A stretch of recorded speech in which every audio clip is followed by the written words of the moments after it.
Hello students, तो आज के स्टूडियो में हम डिस्कशन करेंगे बिजनेस इकोनॉमिक धंधा की अर्थशास्त्र। आज हम इस सब्जेक्ट का कंप्लीट डिस्कशन करने वाले हैं। तो इस सब्जेक्ट की प्रिपरेशन स्टार्ट करने से पहले आज का वीडियो प्लीज एंड तक जरूर दिखेगा। सबसे पहले अब जो 70 मार्क के अकॉर्डिंग पेपर होने वाले उसको लेकर हम बात करेंगे। उसके बाद हर एक क्वेश्चन का हम देखेंगे कितने मार्क की थियरी पूछी जाएगी, किस तरह की थियरी हो सकती है, क्वेश्चन नंबर 5 में क्या पूछा जाएगा और इस बार कौन सी आईएमपी थियरी रहने वाली है और इस बार हमें सारे क्वेश्चन अटेम्प्ट करने हैं तो कौन सी स्ट्रेटेजी के अकॉर्डिंग हमको तैयारी करनी चाहिए, इन सबको लेकर आज हम कंप्लीट डिस्कशन करने वाले। तो ये वीडियो आपके लिए बहुत ही यूजफुल रहना है। इस वीडियो को प्लीज एंड तक देखिएगा। कोई क्वेरी तो मुझे कमेंट कीजिएगा। तो चलिए भी स्टार्ट करते हैं। तो सबसे पहले फटाफट पेपर पैटर्न देख लेते हैं। तो अब हमारी एग्जाम 70 मार्क एंड 2.5 टाइमिंग के साथ होने वाली, जिसके अंदर हमें टोटल 5 क्वेश्चन देखने को मिलेंगे। हर एक क्वेश्चन के मार्किंग इक्वल रखे जाएंगे, मतलब 14 मार्क रखे जाएंगे और इसके अकॉर्डिंग टोटल 5 क्वेश्चन होंगे तो हमारे पेपर के 70 मार्क हो जाएंगे कवर। और हम एक एक क्वेश्चन को थोड़ा डिटेल में समझ लेते हैं। तो सबसे पहले मैं क्वेश्चन नंबर 5 की ही बात कर लेता हूं, क्योंकि एग्जाम में सबसे इजी यही रहता है और सबसे पहले यही तैयार किया भी जा सकता है कम से कम टाइम के अंदर। तो यहाँ पर क्वेश्चन 5 में आपके इस सब्जेक्ट में क्या होगा, तो 3 से 4 ऑप्शन बताएगा, लेकिन 100% जहां तक है आपको बिजनेस इकोनॉमिक में एमसीक्यू ही एग्जाम में देखने को मिलेंगे। अब एमसीक्यू के अंदर 14 मार्क के लिए आपको बता दूं 7 एमसीक्यू ही अटेम्प्ट करने हैं, ठीक है।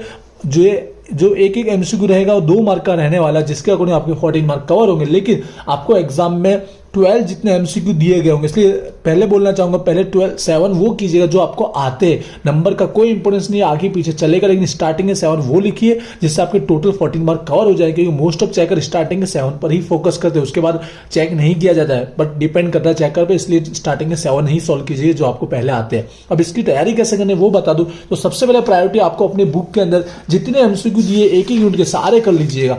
जितने एमसीक्यू दिए हर एक के अंदर कम ही दिए, 15, 16, 20 ही दिए, तो वो कर लीजिए, वहां से आई थिंक कवर हो जाएंगे। वरना दूसरा ऑप्शन जो प्रीवियस ईयर थे 2019, 21 और 22, तो उसके जितने भी एमसीक्यू है वो आपको अगर सॉल्व करने, तो उसके लिए सबसे पहले बोलना चाहूंगा VG study point application download कीजिए, क्योंकि वहां पर एमसीक्यू की फ्री टेस्ट अवेलेबल करा दी गई, साथ में आपको पीडीएफ फाइल भी फ्री में प्रोवाइड करा दिया जाएगा, जिससे आप उसकी स्टडी और अच्छे से कर पाएंगे। तो रिक्वेस्ट है VG study point application download कर लीजिएगा, जिससे आपकी ये एमसीक्यू की तैयारी 100% हो जाएगी। पहले बुक की कीजिएगा, उसके बाद ये पेपर के कर लीजिएगा, ठीक है। आई होप क्लियर हो गया। 14 मार्क अगर स्वीकार कर लेते हैं तो टोटल 70 में से आपको 25 चाहिए होते हैं पासिंग, तो यहाँ से 14 अगर कवर कर लेते हो तो 50% आपकी यहाँ पर पेपर सिक्योर हो जाता है।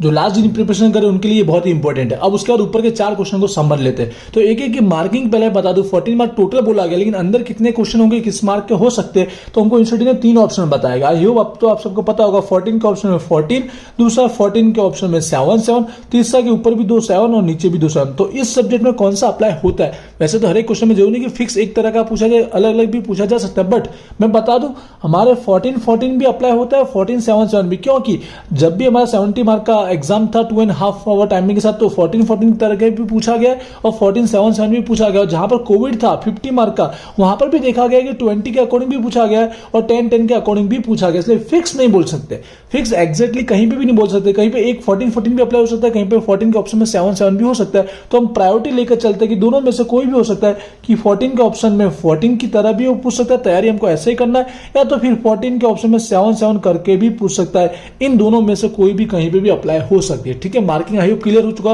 मोस्ट ऑफ तैयारी हम ऐसा करेंगे कि ऊपर के 14 से ही हमारा काम हो, चाहे 14 के ऑप्शन में 14 पूछे या 14 के ऑप्शन में 7। तैयारी ऐसा करेंगे कि ऊपर का क्वेश्चन ही हमको आ जाए। अगर नीचे के दोनों क्वेश्चन आते तो नीचे जा सकते हैं, मार्क ज्यादा मिल सकते हैं, क्योंकि 7 में से आपको 5 देकर भी 10 तो फिक्स मिल जाते हैं, लेकिन 14 में 10 देना थोड़ा मुश्किल होता है। पर आपको नीचे के दोनों 7 आने भी चाहिए, ठीक है। आई होप आपको क्लियर होगा। मार्किंग को लेकर हम थोड़ा आईएमपी क्वेश्चन को लेकर बात कर लेते हैं और साथ में स्ट्रेटेजी बता देता हूं। तो यहाँ पर मेरे पास गुजराती में की बुक है, लेकिन इंग्लिश में भी मैं आपको समझाने वाला हूं। वरना एक प्रीवियस ईयर का एक वीडियो अपलोड हुआ था, वो भी आप देख सकते हो। वहां पर इंग्लिश की बुक यूज की है, जिससे उनको जो क्वेश्चन में अगर क्वेरी है तो वो आप समझ पाएंगे कौन सा क्वेश्चन में बोलना चाहता हूं। तो चलिए अब स्टार्ट करते हैं। देखिए आईएमपी जो क्वेश्चन दे रहा हूं मैं अपने एक्सपीरियंस के बेस पर दे रहा हूं। मोस्ट ऑफ इसी के आने के चांसेस है, लेकिन अपनी स्टडी एक्स्ट्रा तैयारी कर भी सकते हो, ठीक। कम टाइम में तो सबसे पहले ये आपको तैयार करना है। तो स्टार्ट करते एक यूनिट को समझते। तो फर्स्ट जो यूनिट है हमारा ठीक है, जहां पर टोटल 10 क्वेश्चन दिए गए, तो मेरा कहना है कि 5 क्वेश्चन आपको पढ़ने पड़ेंगे, क्योंकि अगर 14 एक ही क्वेश्चन आया तो उनमें से होना थोड़ा मुश्किल होता है। अगर 14 के ऑप्शन में 7 से हो तो 100% आपको उसमें से मिल जाएगा।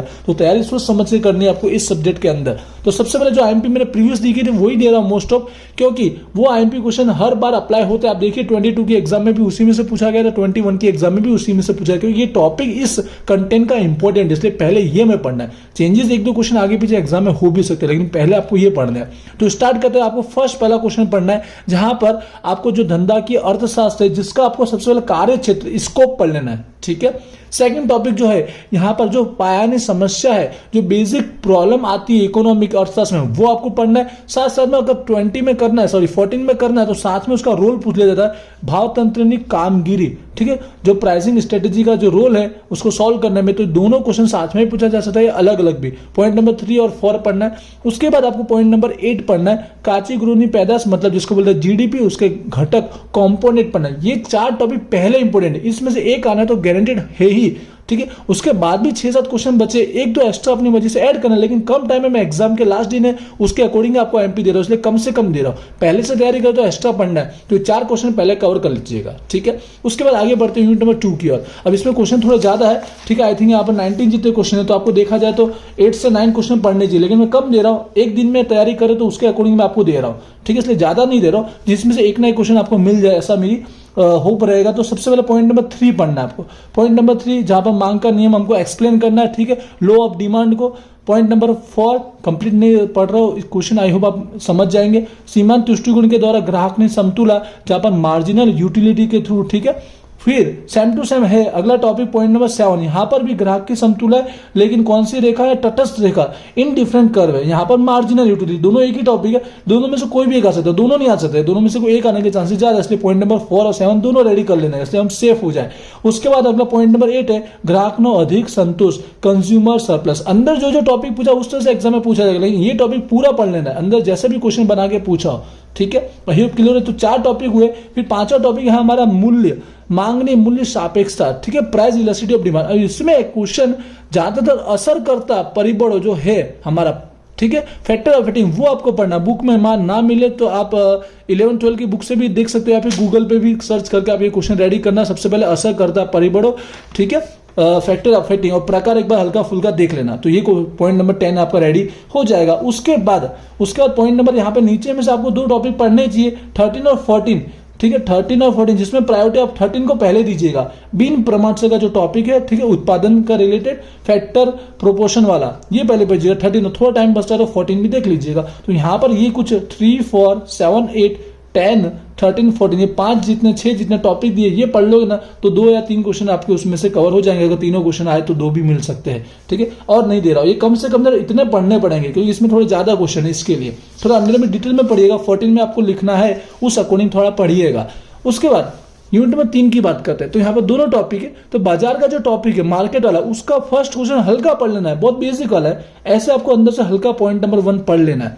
उसके बाद अब शुरू होता है कीमत निर्धारण, प्राइस का जो स्ट्रेटेजी के रिगार्डिंग है यहाँ पर टॉपिक सारे। तो 3 कंपटीशन बताया गया, एक तो परफेक्ट कंपटीशन बताया गया, मोनोपोली और मोनोपोलिस्टिक, पूर्ण हरीफाई, इजारा और इजारा। तो इनके अंदर के टॉपिक कौन से पढ़ने चाहिए, तो सबसे पहले यहाँ पर आपको पढ़ना चाहिए पॉइंट नंबर 5 और पॉइंट नंबर 6। इन दोनों में से एक आने के चांसेस 100% होते हैं, जहां तक है, ठीक है, जहां पर कीमत निर्धारण आपको बताना है, प्राइस डिटर्मिनेशन आपको करना है। पॉइंट नंबर 5 और 6 यहाँ पर परफेक्ट कंपटीशन के अंदर, और यहाँ पर हमारा मोनोपोली के अंदर।